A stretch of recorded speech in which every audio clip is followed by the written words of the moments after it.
Gostaria de agradecer a presença de todos vocês aqui. É uma grande satisfação poder estar aqui para debater exatamente esse tipo de questão, né, dentro de um módulo sobre pensadores e os desafios do século XXI, né? E não deixa de ser sintomático que dentre esses pensadores apareça o nome de Sigmund Freud, né? Eu gostaria de inicialmente lembrar que não foram poucos aqueles que responderiam à questão se Freud é ou não relevante para o século XXI, responderiam com uma negativa, né? Vocês devem conhecer vários momentos no interior da história do século XX, não foram poucos esses momentos, né, em que não só o nome Freud, mas aquilo ao qual ele foi associado, ou seja, o advento da psicanálise, foi visto como algo completamente obsoleto, né? Quer dizer, suas teorias seriam obsoletas, sua teoria da mente seria obsoleta, certo? Suas teorias clínicas seriam obsoletas, elas já não nos diriam mais respeito, elas já não poderiam mais falar alguma coisa sobre os desafios das sociedades contemporâneas, ela seria muito marcada por um horizonte ligado a uma certa moral vitoriana e aos seus impasses, ligados a quadros clínicos que já sequer existiriam mais, né? Seria sempre bom lembrar, porque a princípio, se nós levarmos em conta o estágio atual do saber psiquiátrico, os quadros clínicos com os quais Freud lidava, ou seja, neurose, histeria, neurose obsessiva, certo? Eles já não existiriam mais. Teriam sido quadros muito amplos e muito genéricos, que não dariam conta mesmo de uma orientação mais segura para a atividade clínica, né? Então, em todo esse horizonte, vocês percebem, quer dizer, Freud apareceria como alguém do passado, né? Um pouco como Lamarck, né?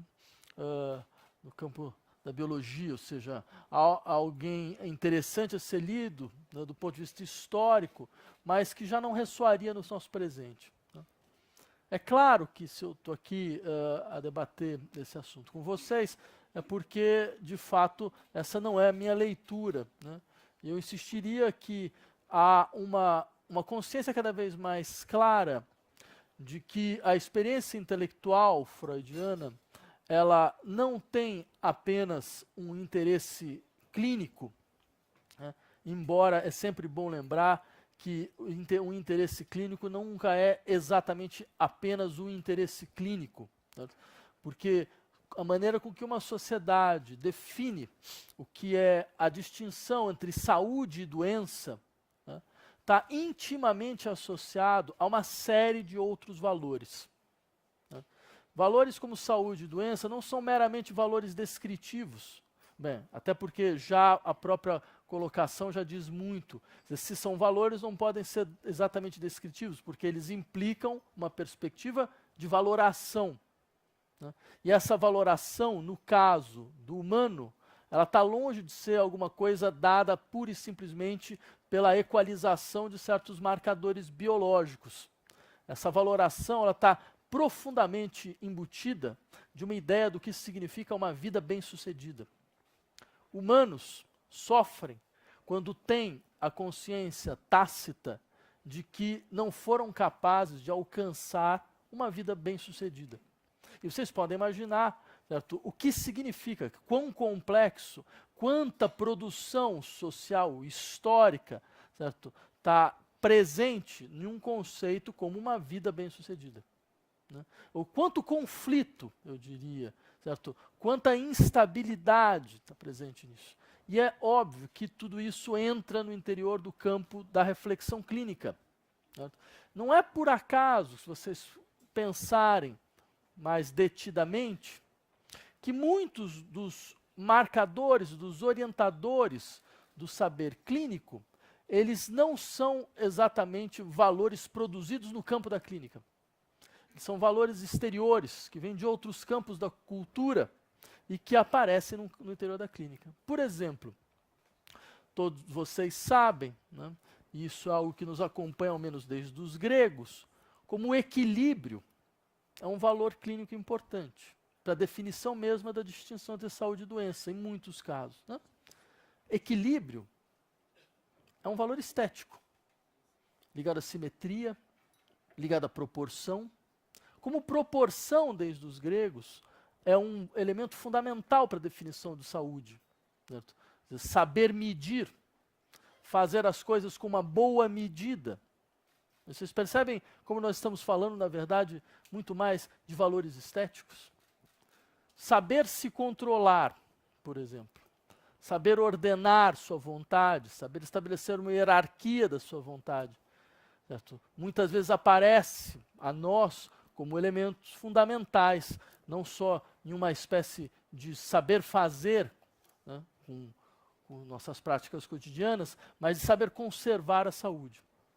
Mas vejam como ordem, hierarquia, controle, não são exatamente marcadores clínicos.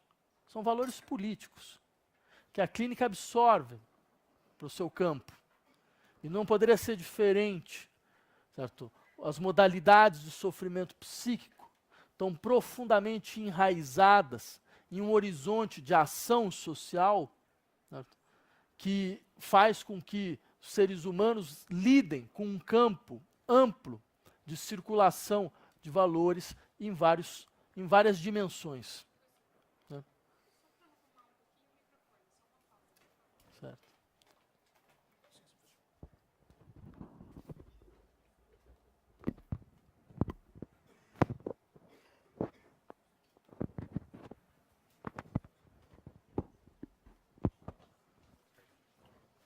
Tá bom agora? Tudo bem? Tá, maravilha.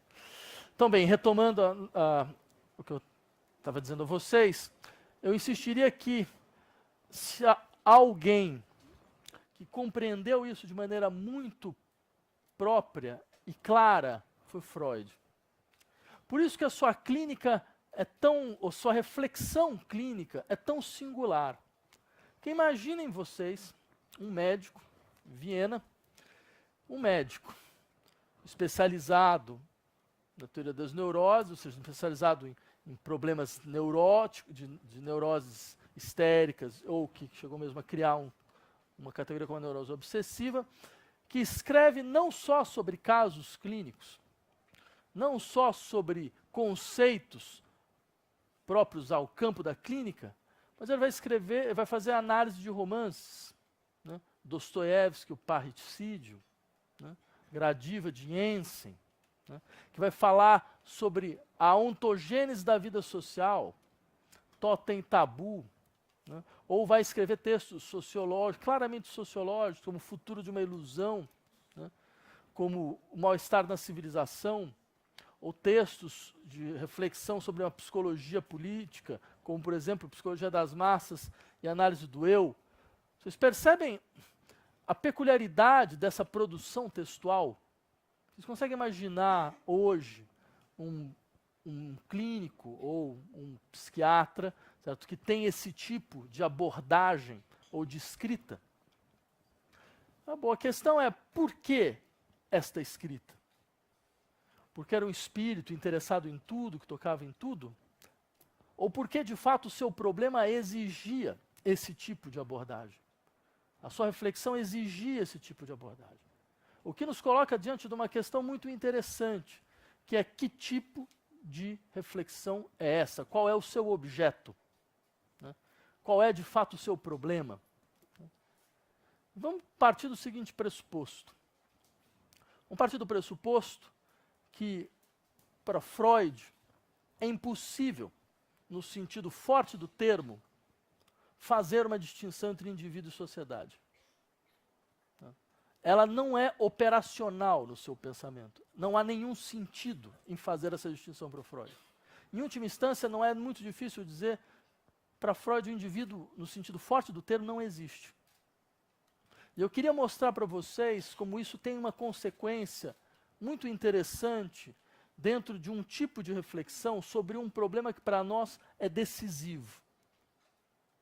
Para nós é fundamental, para que nós possamos mesmo definir para nós mesmos o que é uma vida bem-sucedida, que é o problema da liberdade. E pode parecer, porque esse termo, Freiheit, né, o termo em alemão, não aparece muito no Freud. Né?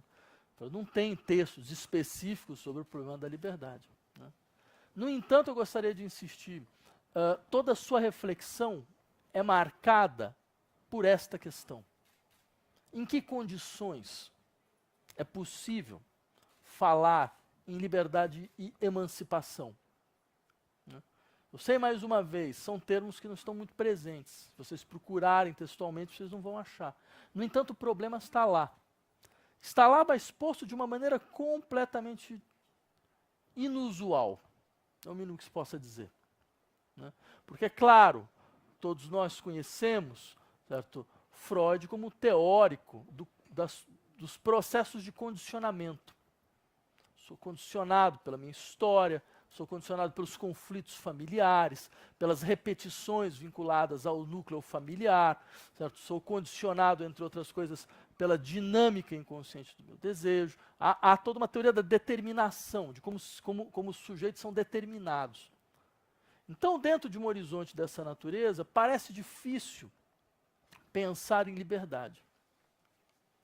Da mesma forma, se nós nos voltarmos àquilo que normalmente se chama dos textos sociológicos de Freud, né? Textos nos quais Freud discute a estrutura da vida social, a estrutura da experiência política, a estrutura da experiência religiosa, certo? Volto mais uma vez a insistir, Totem Tabu, Psicologia das Massas, o Mal-Estar na Civilização e o Futuro na Ilusão, talvez esses 4 textos fundamentais. Se nós acrescentássemos também, ao final, Moisés e o Monoteísmo, que é um texto decisivo dentro desse conjunto. Né? Se nós pensarmos nesses textos, parece que Freud está muito mais preocupado, não exatamente com a liberdade, mas com a servidão. Ele parece se perguntar, em todo momento, como que esta é a questão, eu diria, fundamental, é a questão que realmente instaura o que nós podemos entender pela filosofia política moderna. Né? Se nós admitirmos que um momento fundamental da sua instauração se dá, por exemplo, com Etienne de La Boétie, né? Com uma questão decisiva, que é: por que se quer a servidão? Não é porque a servidão existe, mas porque se deseja a servidão. Essa é a questão decisiva para toda e qualquer reflexão filosófica sobre o fenômeno político. Né?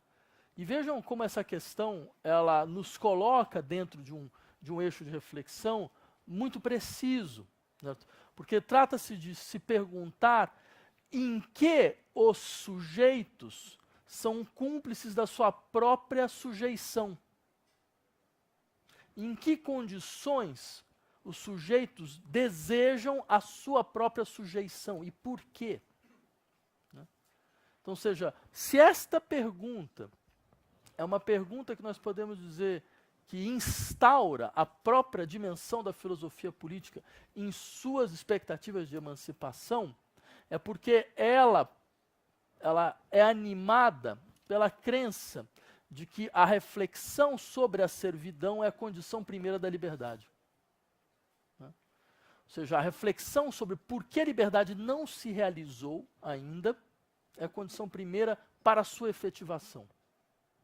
E nesse ponto, nós podemos dizer com toda segurança, Freud é um dos autores decisivos do século XX sobre essa questão. Não só pela força da sua influência. Né? Poderia lembrar, quer dizer, sua influência não se dá só no campo psicanalítico. Né? É impossível, materialmente impossível, pensar em algumas das experiências intelectuais mais importantes do século XX, no que diz respeito à reflexão sobre os fenômenos sociais e políticos, sem passar pelo Freud.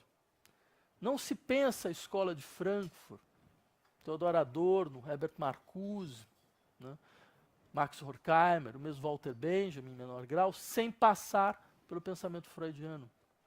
Não se pensa todo o horizonte pós-estruturalista francês, por mais que eles tenham uma relação muito tensa com mas não se pensa sem o campo que foi aberto pelo pensamento freudiano. Não se pensa Deleuze e Guattari, não se pensa Lyotard, não se pensa Derrida, não se pensa Foucault, certo? Sem que nós entendamos que tipo de problema a psicanálise colocou. A psicanálise freudiana colocou, Freud colocou. Se isso é verdade, então voltemos à nossa questão fundamental. Por que os sujeitos desejam sua sujeição? Em que condições os sujeitos desejam a sua sujeição?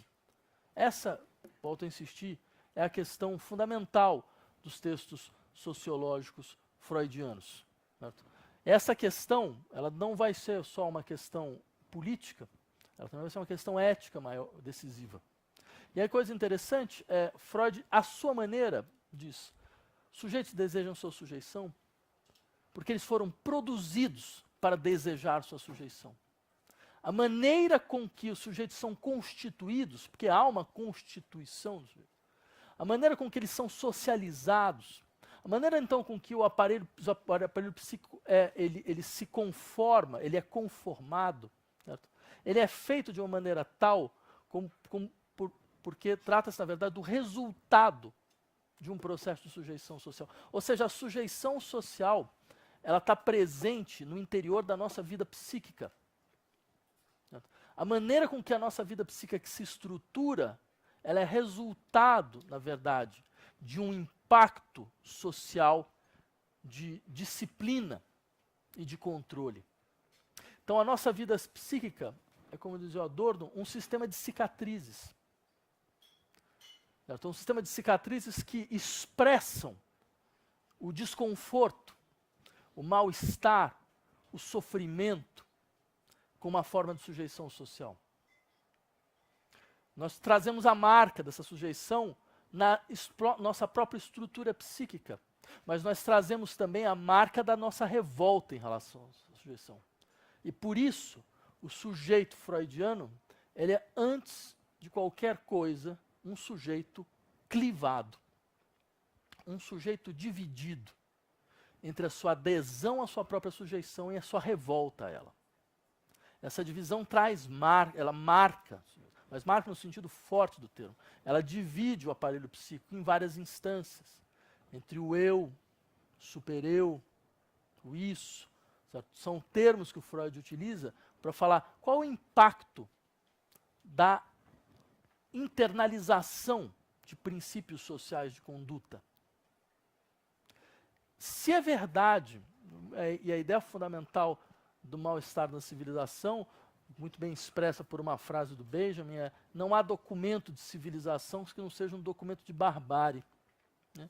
Essa é uma ideia que vocês podem encontrar muito claramente nesse texto seminal do Freud. Se é verdade que não há processo civilizatório que não seja também um documento de barbárie, né? É porque o preço pago para nós sermos reconhecidos como sujeitos sociais, certo? É marcado, é cobrado através do nosso sofrimento psíquico. As formas de sofrimento psíquico, nossas neuroses, certo? Nossas histerias, nossas obsessões, essas formas elas trazem não só um modo de sofrimento, elas também têm um conteúdo de verdade. E essa é uma questão muito importante, ou seja, elas não podem ser completamente curadas, porque elas trazem um conteúdo de verdade. Elas trazem a nossa inadequação, a nossa insatisfação com as possibilidades inscritas no interior da vida social. É através do corpo da histérica, é através das obsessões do neurótico, que algo fala no sujeito, insistindo que há uma vida que não se realizou e que talvez não consiga se realizar no interior das expectativas sociais como elas se configuraram. Esse é um dado, me parece, absolutamente decisivo no interior do pensamento freudiano, e não é por outra razão. Seu sujeito é um sujeito clivado. Ele é tão clivado, mas tão clivado, que Freud vai ser aquele que, de uma certa forma, dirá: para se falar de um sujeito, não é possível usar apenas um pronome. Nós precisamos de dois pronomes: o eu e o isso. Um pronome pessoal da primeira pessoa e um pronome indeterminado. O sujeito é algo que vive entre dois pronomes. Né? Contrariamente à ideia, então, de uma substância autoidêntica, né, que é um legado de uma certa tradição da filosofia moderna, né, o Freud vai insistir Não, o sujeito ele não é uma substância autoidêntica, ele é um processo desidêntico. Né? Ele é um processo desidêntico e dividido. E isso tem uma consequência social e política fundamental. É importante dizer isto, porque isso significa, entre outras coisas, que a conformação não foi total. Que há algo nos sujeitos que exige procurar um pronome indeterminado para se expressar. Como quem diz, mas eu não tenho pessoa. Há algo em mim que não se conforma à forma de uma pessoa.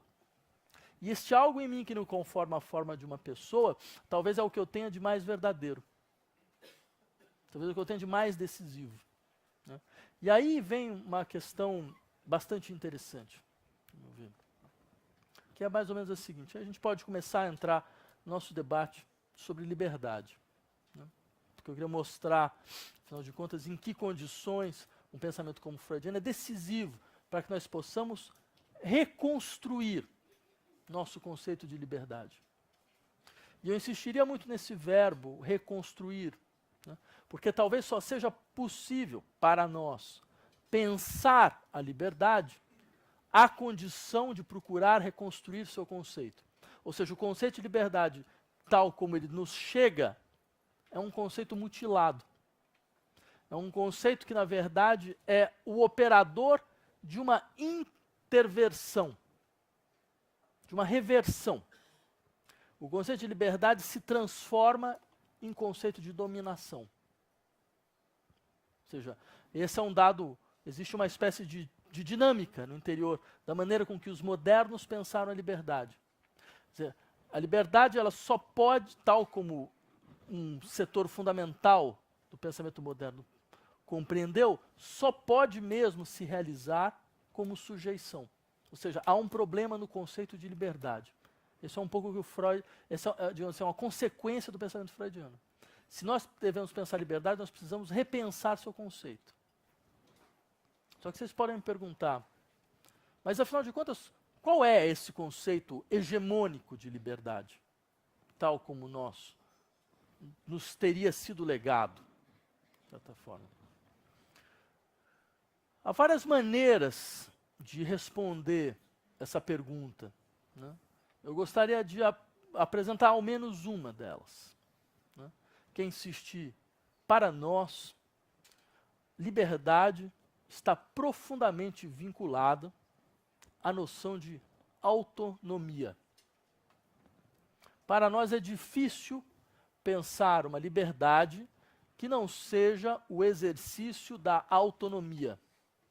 E por isso, talvez, um pensamento como o freudiano seja tão singular, porque essa articulação não existe no Freud. E nem poderia existir. O que coloca ele na contramão radical de toda uma maneira hegemônica de pensar o que significa ser livre. Né? Então, vamos primeiro tentar compreender um pouco, nem que seja de maneira operacional, essa noção liberdade como autonomia. Vocês sabem o que significa autonomia, né? Autonomos, né? A lei própria, própria lei, né? Dar a si mesmo a sua própria lei. Né? Rousseau já dizia, né? O que é liberdade? Quer ser livre? Ser livre é dar para si mesmo a sua própria lei. Né? Uma conceituação que chega de maneira decisiva ao pensamento kantiano. Kant vai dar, então, essa formulação fundamental da noção de autonomia através de uma discussão sobre a autonomia moral. Né? Só que a sua discussão sobre a autonomia moral não é só uma discussão sobre moralidade, é uma discussão fundamental para o campo social e político. Né? Tanto que, aí é um dado muito interessante, só um parênteses. Né? Vocês percebam como o conceito de autonomia é tão decisivo para nossas formas de vida. Como nossas formas de vida são tão conformadas à noção de autonomia. Né? O advento mesmo da psiquiatria moderna, ela veio de uma distinção, entre outras coisas, de uma distinção entre dois tipos de vontade. A vontade alienada, e durante muito tempo, dizer, alienado era uma descrição para alguém que nós entendíamos como sendo doente mental, né? E a vontade autônoma. Aquela vontade que se encontra em um outro, é aquela vontade que eu assumo como minha. No campo da estética, a ideia mesmo da existência de um julgamento estético distinto de toda outra forma de julgamento social, ou seja, a própria existência da arte enquanto arte, foi ligada, entre outras coisas, à ideia de que, num determinado momento, o campo estético ganhou sua própria autonomia. Né? Autonomia significa no sentido de que, bem, o julgamento estético ele não está submetido a um julgamento moral, não está submetido a um julgamento econômico, não está submetido a um julgamento estratégico, ele é autônomo. Né? Ele está ligado, entre outras coisas, à própria dinâmica interna da configuração das obras e do seu processo de fruição. Né? No campo político, nós sabemos, quer dizer, como o conceito de autonomia é tão central, né? Não só para os autonomistas italianos, mas um elemento fundamental, essa ideia de que a cooperação de indivíduos livres e que tomam para si a legislação das suas próprias vidas. Né? Então, você perceba, na dispersão de uso do conceito, há uma unidade vinculada, afinal de contas, qual é o exercício da liberdade em todos esses campos. Em que condição a arte é um exercício da liberdade, em que condição a liberdade se entrava no interior dos nossos processos de sofrimento e de doença mental, e que deve ser então, liberado, mais uma vez, em que condição o campo da experiência social e política pode realizar sua liberdade. Em todas essas situações, o conceito de autonomia aparece. Só que percebam que coisa interessante. Né? A ideia de dar para si mesmo a sua própria lei, como exercício fundamental da autonomia, né? E como exercício fundamental da liberdade. Pressupõe, então, que eu seja meu autolegislador. Eu legislo a mim mesmo. Pressupõe um autogoverno. Eu posso me governar. Eu me governo. E aí vem uma questão interessante. Quem é esse eu? E como ele se constrói? Como ele se constitui? Como ele é produzido? Em que condições ele é reconhecido? Todas essas questões, vocês podem imaginar, não são questões exatamente simples, mas elas são decisivas para a nossa discussão. Porque se este é o fato, então há também, no conceito de autonomia, uma certa divisão. Há uma certa clivagem. Este eu, que legisla a si mesmo, ele é animado por uma vontade que não sai de si. Uma vontade que não é a expressão de um perder-se. Mas não, é a expressão de um instaurar-se, de um conformar-se. Há uma identidade fundamental entre eu e a minha vontade. Né? Isso é um dado importante. Ou seja, essa imanência faz com que eu possa ser a causa de mim mesmo. Eu sou uma causa sui, em situações de liberdade. Né? Por isso alguém como Kant tinha que falar, existe uma causalidade específica, quer dizer, nós conhecemos a causalidade natural, que são essas causalidades mecânicas vinculadas aos fenômenos naturais. Há algo disso no humano, porque o ser humano também é um corpo, né? É submetido às leis da natureza, certo? Ele também tem os seus impulsos, suas inclinações, seus apetites, como os animais têm os impulsos, as inclinações, seus apetites, submetidos também à causalidade da natureza. Então nós também estamos submetidos um pouco a essa causalidade da natureza, mas existe, ou é sempre possível, afirmar que existe uma outra causalidade, que é a causalidade pela liberdade. Ela instaura um tipo específico de causalidade. E qual é esse tipo específico de causalidade? Qual é a sua especificidade? Ela não é uma causalidade exterior. Ela não é algo que me causa de fora, como a natureza me causa de fora. Por isso, se eu a princípio, me submeter única e exclusivamente à causalidade natural, eu vou estar em situação de alienação. Porque é a natureza que define em mim. as condições do exercício das minhas próprias ações. Né? Bem, se existe uma causalidade pela natureza, então essa causa não é exterior, ela me é imanente. Por isso a ideia da causa sui, causa própria. Né? Vejam que coisa interessante. Esses atributos, ser causa de si mesmo, né? Não ser afetado por algo que lhe é exterior, né? São atributos de Deus. Deus é causa de si mesmo. De uma certa forma, o eu, tal como nós compreendemos, ele porta em si um horizonte teológico. Sua psicologia é marcada por uma certa teologia. Né? É uma imagem e semelhança divina, a sua forma, né? A constituir a psicologia do sujeito moderno. Né?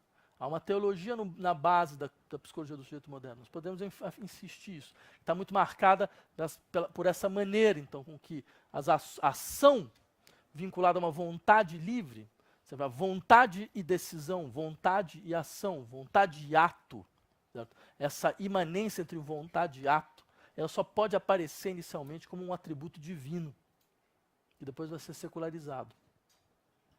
Bem, sendo assim, o que nós temos então na noção de autonomia? Voltando. Primeiro, uma divisão. Aquilo que é da ordem da natureza, ou da ordem da animalitas, está de um lado. Aquilo que é da ordem da humanitas, aquilo que é da ordem de uma vontade pura, de uma vontade que se exerce em nome da lei, uma vontade que se exerce como amor à lei, é o que fundamenta a minha autonomia. Por outro lado, esta divisão, ela vai produzir uma espécie de naturalização da noção de livre-arbítrio como exercício fundamental da liberdade. Isso nos é extremamente próprios. Né? Nós tendemos a pensar a liberdade como livre-arbítrio. E o que significa pensar a liberdade como livre-arbítrio? Posso pegar de várias possibilidades de descrição. Vamos lembrar, tem um filósofo norte-americano chamado Harry Frankfurt, que deu um modelo, mais ou menos, muito pedagógico sobre essa ideia, que é mais ou menos o seguinte. O que diferenciaria o ser humano de um animal? E é muito engraçado, é impressionante, é sempre essa questão, tá vendo? Para definir liberdade, a gente tem que, de uma certa maneira, explicar por que nós estamos um passo fora da natureza. Por quê? Porque esse é o grande fantasma, na verdade, né? Do pensamento moderno, principalmente do século XIX, que ficou no século XX. A natureza é o eixo fundamental da servidão. O par é liberdade e natureza. Entendeu? Quer dizer, é claro que nós podemos perguntar, mas que imagem de natureza é essa? Né? De onde ela veio? E se ela ainda se sustenta. Isso é uma outra questão, uma questão bastante interessante. Né? Mas é bom perceber como isso nos ficou até hoje. Quer dizer, mesmo nos debates, por exemplo, sobre questões de gênero, né? Quer dizer, a ideia mesmo de que algo seja natural é imediatamente percebido como algo extremamente normativo. Decididamente normativo. Por isso bloqueia o exercício da nossa liberdade. Há uma questão interessante a ser colocada aí. Que tipo de visão da natureza é essa? Né? Então, tudo bem. Mas antes de não entrando nessa questão, só queria insistir. Sendo assim, tendo então essa distinção, procurando a distinção entre o ser humano e o animal, o Frankfurt vai dizer: existem desejos de primeiro nível e desejos de segundo nível. O que é um desejo de primeiro nível? Por exemplo, eu posso aqui ter o desejo de fumar. Eu posso mesmo pensar em animais que têm desejo de primeiro nível, desejo de beber água, desejo de atacar outro animal. Só que existem também desejos de segundo nível. Por exemplo, eu posso ter o desejo de não ter o desejo de fumar. Né? Eu posso, mesmo querendo atacar um animal, ter o desejo de não ter o desejo de querer, neste momento, atacar esse animal. Né? Este elemento é profundamente humano. Por quê? Porque ele pressupõe uma distância em relação às inclinações, né, e um processo possível de avaliação de conduta e de livre-arbítrio. Então eu posso arbitrar, posso dizer, não, mas eu não quero ter esse desejo, mesmo que eu tenha. Né? Então eu gostaria de ter um outro desejo, eu posso trabalhar para ter um outro desejo. Você pode tentar, não dá certo, mas como digo assim, como um exercício de laboratório, a gente pode aceitar essa ideia, né? Mas o fato interessante é que vocês percebem, quer dizer, o que nós temos aqui? Uma distância, uma divisão, que pressupõe, então, o exercício da liberdade através de um descolamento em relação àquilo que seriam as nossas inclinações.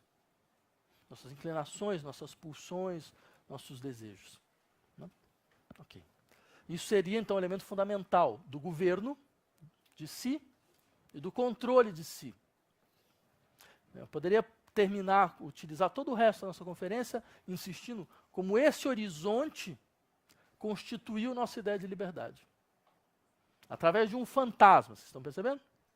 O fantasma é o fantasma de que, bem, aquilo que é dona dos nossos desejos, das nossas inclinações, das nossas pulsões, é uma mecânica meio animal, interna a nós mesmos.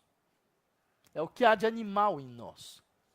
E como nós vivemos em um horizonte metafísico no qual o animal é uma figura degradada da existência, né? O humano é uma figura superior, né? Então, bem, isso é algo que se ouvido, única e exclusivamente, nos degrada. Né? É claro que essa não é, nunca foi e nunca poderia ser a reflexão que nós encontramos nos textos freudianos. E aí vem a coisa interessante. Né? Primeiro, por quê? Porque se nós perguntarmos sobre as pulsões, né, em Freud, o termo alemão é Triebe, né, o que elas são? Resíduos de uma animalidade não socializada? Né? A dimensão do involuntário, porque o ingovernável em nós, né, e que deve ser quebrado como o exercício fundamental do nosso controle sobre nós mesmos? Ou é outra coisa? Né? Porque talvez o que Freud tem tentado mostrar é que nós somos constituídos por uma dimensão histórica que não aparece só na nossa forma de pensar ou na nossa forma de organizar fatos através da memória. Nós somos construídos de uma maneira histórica de tal forma que essa história aparece no nosso corpo, aparece nas nossas inclinações, ela aparece nas nossas pulsões, ela aparece nos nossos sintomas, ela aparece em várias outras dimensões. A nossa corporeidade, né, que nos parece tão natural, né, tão imediata, ela é constituída de tecidos e tecidos, camadas e camadas, de uma profunda experiência histórica, que nós poderíamos mesmo descrever, utilizando um belíssimo termo de um filósofo chamado Alexandre Kojève. Ela é uma história muito específica. Ela é uma história dos desejos desejados. Nosso corpo é feito da história dos desejos desejados, que foram desejados antes de nós, e que nunca foram esquecidos, mas que eles constituíram marcas, caminhos, que agem em nós muitas vezes sem que nós possamos sequer entender, sequer perceber, mas eles estão lá presentes. Os conceitos freudianos de pulsão, das pulsões, eles estão profundamente imbuídos desta dimensão, né? Ou seja, da dimensão de uma espécie de experiência histórica que não se dá sob a forma da memória voluntária, não? Que não está lá sob a forma da memória que eu recupero, né, voluntariamente, mas está lá na dimensão do involuntário em nós, e do que nunca poderia ser completamente voluntário. O que nunca poderia ser completamente objeto de uma representação da consciência. Por isso é inconsciente. E aí vem uma questão muito interessante. O que é inconsciente aqui, nesse contexto, né? Porque nós poderíamos imaginar o inconsciente como uma espécie de caixa de Pandora, né? Onde você tem lá os conteúdos censurados, né, da consciência, você tem as pulsões não socializadas, de repente você abre aquela caixa de Pandora e elas aparecem. Né? Ou você pode imaginar, né, na verdade, como por exemplo os estruturalistas imaginavam, nesse ponto até de uma certa maneira mais próximo do que o Freud tinha um pouco no seu horizonte, o consciente como esse sistema de normas, de regras e de leis que organizam a forma do nosso pensamento. Né? E que é anterior, à forma, ele determina a forma do pensamento, né? Determina a estrutura do nosso pensar. Né? Só que no caso do Freud ainda tem uma dimensão muito importante, além dessa, né? Que é, no interior, o inconsciente é todo o processo genético dos sujeitos, toda a gênese do sujeito está lá. Né?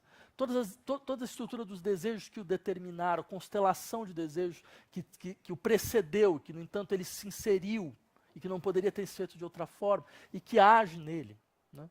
Quer dizer, essa dimensão dessas por isso, por exemplo, Freud pensa nisso, porque essa era a terminologia da sua época, né? A maneira como ele podia pensar isso na sua época. Por exemplo, ele pensa falando da distinção entre ontogênese e filogênese. Então ele fala, tem uma dimensão filogenética fundamental do comportamento humano. Filogenética, ou seja, a história da espécie. Né? Ontogênese, história do indivíduo. Né? Falar, olha, não dá para você entender a história do indivíduo sem entender como a história da espécie se repete nele. Né? A história da espécie, a sua forma, ela se contrai e se repete mais uma vez.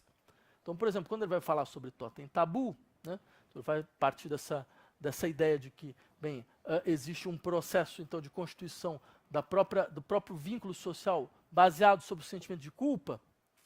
Né, vai falar, o sentimento de culpa funda o laço social. Né, e isso é o seu esse é um elemento fundamental da nossa servidão. É fazer com que o sentimento de culpa opere dessa forma. Né? E ele vai lembrar, bem, sentimento de culpa vem do quê? Né? Vem, os sujeitos agem como se tivessem matado o próprio pai. Né? Ou seja, independente do que eles de fato fizeram. Ele fala, porque isso é uma herança filogenética. Porque a própria maneira com que a sociedade se constitui, ela se constitui a partir da ideia de que existe um poder soberano, né? Ele cria esse mito, como se fosse um pai primeiro. Né? Existia um poder soberano. Esse poder soberano ele é marcado por uma violência. Essa violência exige uma contra-violência. Só que essa contra-violência não abre a possibilidade de uma nova forma de vida social. Por quê? Porque os sujeitos têm uma relação melancólica com aquilo que eles perderam. E essa melancolia é internalizada. E eles entram na vida social melancolizados. Como se eles tivessem perdido um objeto com o qual eles se identificavam. A possibilidade de uma força soberana. E eles esperam essa força soberana a todo momento. Por isso que eu falo dizer, por isso que nossas sociedades modernas são marcadas por uma tendência brutal de regressão social. O Freud aqui ele vai dizer, nossas sociedades não estão livres de regressões sociais. E não é por acaso que as piores regressões sociais não foram feitas, sabe, naquilo que para um certo modo de pensamento seriam sociedades arcaicas, né? Sei lá, tribos africanas ou coisas dessa natureza. O nazismo não apareceu lá. Né? O nazismo apareceu nas sociedades mais modernas, mais avançadas. Por quê? Porque o próprio processo de modernização é marcado por uma tendência brutal de regressão. Porque o próprio processo de modernização constitui sujeitos através de um vínculo melancólico ao poder. O poder melancoliza os sujeitos. E ao melancolizar os sujeitos, por quê? Porque, no fundo, o poder dos iguais se constitui a partir da perda da identificação com uma figura que parece ter uma força soberana incomensurável. Só que ela não está lá presente. Mas bem, não estar presente é muitas vezes a pior maneira de estar presente. Ela está ausente na sua presença, está presente na sua ausência. Certo? Ela está presente nessa maneira com que os sujeitos nostalgicamente se relacionam a ela. Né? E exatamente por nostalgicamente se relacionar a ela, a todo momento em que a vida de iguais parece não funcionar, a imagem dessa força soberana que pode voltar reacende nos sujeitos. Né? Imediatamente reacende nos sujeitos. Porque eles foram constituídos dessa forma. Eles foram constituídos pedindo amparo, procurando amparo. Eles foram constituídos esperando amparo. Né? E um amparo de uma figura que, ao mesmo tempo, eles desejam e eles detestam. Eles desejam e eles odeiam. Né? Como toda figura, de fato, constitutiva no processo identificatório. Né? Sendo assim, vocês percebem? Se essa, então, Freud descreve isso, é muito interessante como Freud vai descrever isso, mas ele descreve como se de fato tivesse ocorrido. De fato, em algum momento do processo histórico, ocorreu que você tinha as sociedades organizadas em pequenas hordas, né, onde tinha um macho mais forte, que detinha toda a posse de todas as mulheres, certo? Bem, que é um pouco como sociedades animais, né, próprios dos macacos e tudo, tipo de coisa, que seria mais ou menos dessa mesma forma. Então isso acontece então com os humanos, só que num dado momento a transposição é quando se mata essa figura fundamental. Mas se mata para se conservar. Né? Há várias maneiras de matar. Né? Uma delas é conservando, né? Como imagem sublimada. Né? Então o que acontece?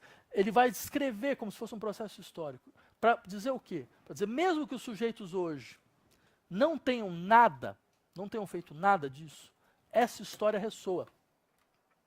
Porque é a história da espécie. Porque é a sua filogênese. Ela está lá. Por isso que os sujeitos agem até hoje da mesma forma. Né? O que é interessante dentro dessa discussão? Vocês percebem?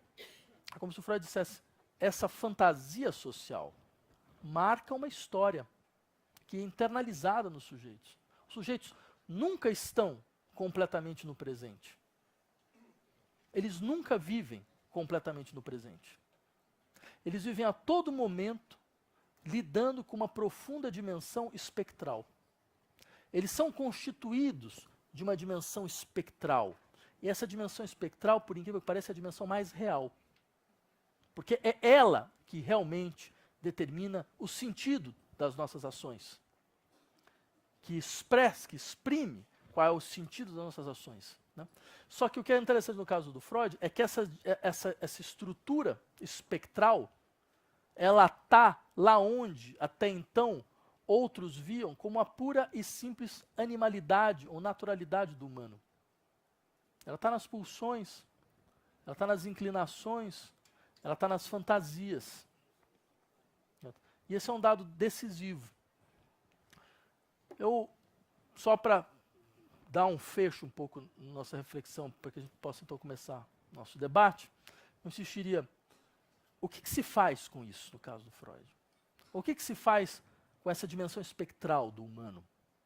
O que se faz que se aloja naquilo que ele chama de inconsciente? Né?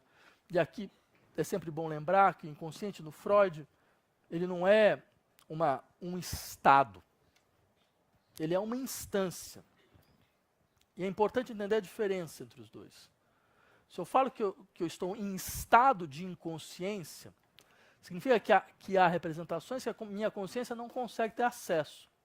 Mas, por um certo trabalho de anamnese, de interpretação, ela cede e ela recupera. Nesse horizonte, não há inconsciente no sentido forte do termo. Há, no máximo, pré-consciência. Né? Que é um pouco, eu diria, é o conceito hitchcockiano de inconsciente. Né? Você sabe, o Hitchcock lia Freud à sua maneira, né? Sim, né? Que não é, bem, tudo bem, é a maneira de um cineasta. Não é uma maneira de cineasta, porque há cineastas que leem muito bem, né? Mas não é o caso, não era exatamente, mas tudo bem, deixa pra lá. Mas ele era um bom cineasta, isso é o que importa, né?